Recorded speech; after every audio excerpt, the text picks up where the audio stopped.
किल्ले संवर्धन.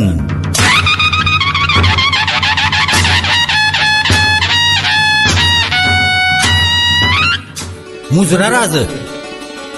या रायबा या. आज कसं काय येणं केलं? राज, आज मुद्दामच तुमच्या भेटीला आलो बघा. रायबा, काही खास वजह? महाराज, आपण या गडकोटांसाठी काय नाही केलं. स्वराज्याच्या अनेक शिलेदारांनी या किल्ल्यांवर लढता लढता प्राणार्पण केलं. हो, पण आजच्या पिढीला या गोष्टीचं भानच नाही.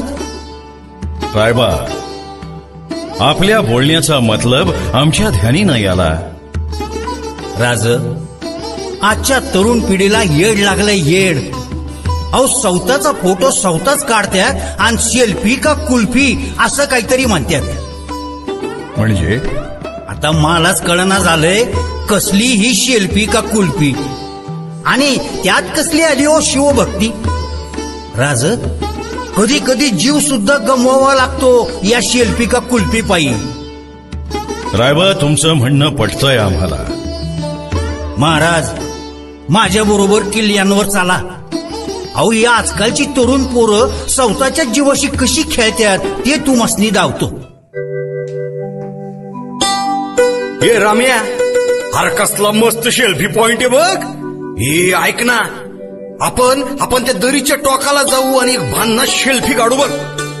अरे हा फोटो फेसबुकवर टाकला ना तर पोरी फिदा झाल्या पाहिजेत आपल्यावर. अरे गाण्या जरा जपून बर का. अरे तिकडे निसरड आहे. अरे पाय घसरल ना. अरे सांभाळतो.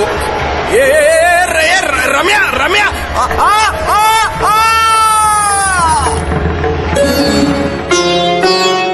बघा राज, मित्रानं सांगितलेलं ऐकलं नाही आणि सेल्फी पायी गेला ना जीव.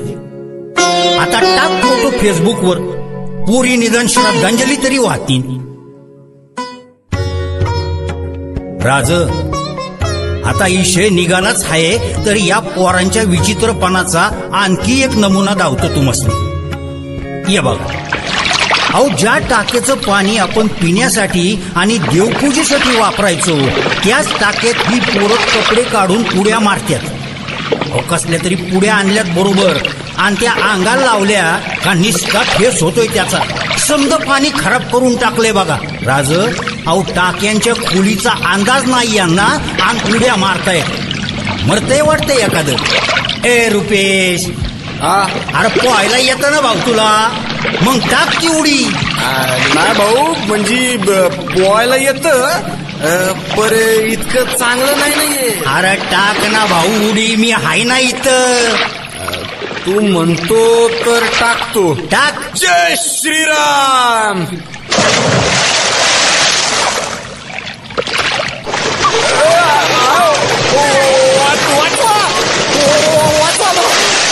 मला वाचवा. मेलो वाचवा.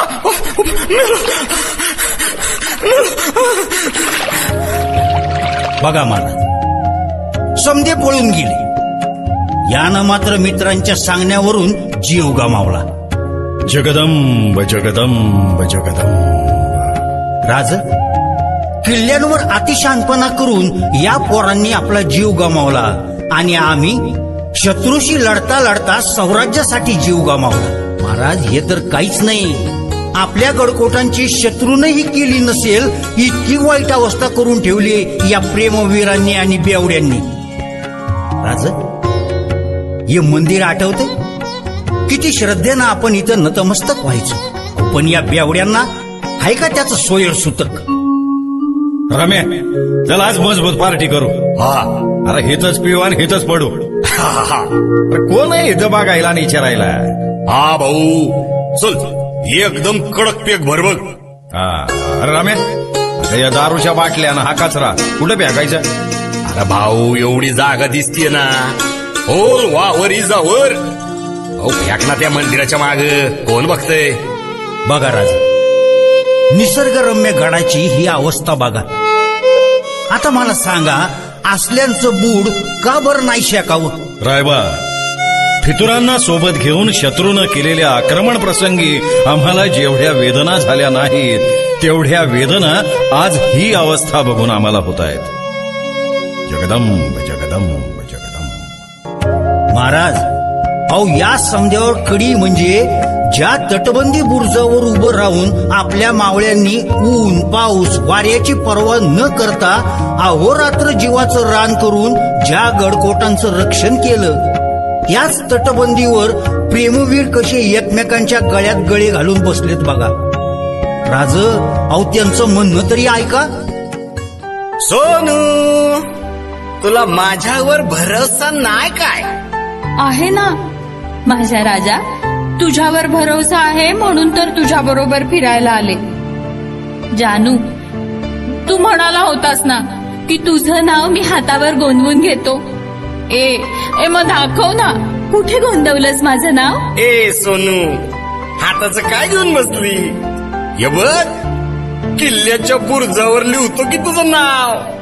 बघा राजा, स्वराज्य निर्माण करताना तुम्ही इतकी किल्ले बांधले पण कधी स्वतःचं नाव दिलं नाही कुठल्या गडाला.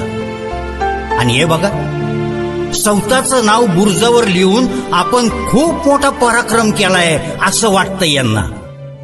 रायबा, आता बास. हे सगळं बघणं आमच्या सहनशक्ती पलीकडे आहे. यासाठी का आपण बलिदान दिलं? यासाठीच का आपण स्वराज्य स्थापन केलं? रायबा, आज मितीला कोणीच नाही का या गडकोटांचा रक्षण करता? हाय ना राज, आहे. आज या भारतवर्षात अशी खूप माणसं आहेत जी इतिहासावर, गडकोटांवर आणि आपल्यावर प्रेम करतात. राज, ते बघा, तिथं जी माणसं काम करतायत ती माणसं स्वखर्चातून किल्ल्यांची निगा राखतात. कुठं पडझड झाली असेल तर दुरुस्ती करून आपल्यावरचं प्रेम व्यक्त करतात. महाराज, मंदिराच्या मागं काम करणारी ती माणसं बघा, आजच्या युगातल्या बेजबाबदार नालायकांनी केलेला कचरा साफ करून किल्ल्याची स्वच्छता करतात. रायबा, या राज्यात अजूनही काही शिवप्रेमी आणि दुर्गप्रेमी आहेत, ज्यांच्यामुळे आपला इतिहास आणि आपले दुर्ग अजून तरी सुरक्षित आहेत. अन्यथा पुढच्या पिढीला किल्ले म्हणजे काय हे फक्त पुस्तकातच बघावं लागलं असतं. महाराज, आपण इतिहास घडवला आणि हिंदवी स्वराज्याची स्थापना केली. पण ही आजची पिढी, अहो इतिहास घडवणं सोडा, पण घडलेला इतिहास जपता बी येत नाही यांना. म्हणजे आपण दिलेलं बलिदान व्यर्थ. नाही रायबा, नाही, असं म्हणून चालणार नाही. या माझ्या भरकटलेल्या मावळ्यांमध्ये तानाजी, बाजी, जीवा अजूनही जिवंत आहेत आणि त्यामुळेच माझा महाराष्ट्र सचेतन आहे. आजच्या तरुण पिढीकडे माझं एकच मागणं आहे, तुम्ही गडकोटांवर जरूर जा, मनसोक्त फिरा, आनंद लुटा. आपल्या पूर्वजांचा रक्तरंजित बलिदानाचा इतिहास जाणून घ्या. त्या इतिहासासमोर आदरानं नतमस्तक व्हा. बुलंद आणि अभेद्य गडकोटांवर कचरा करू नका, तोडफोड करू नका. आपल्या दैदिप्यमान इतिहासाचे प्रत्यक्ष साक्षीदार असणारे गडकोट नष्ट करू नका. जगदंब जगदंब जगदंब. जय शिवराय.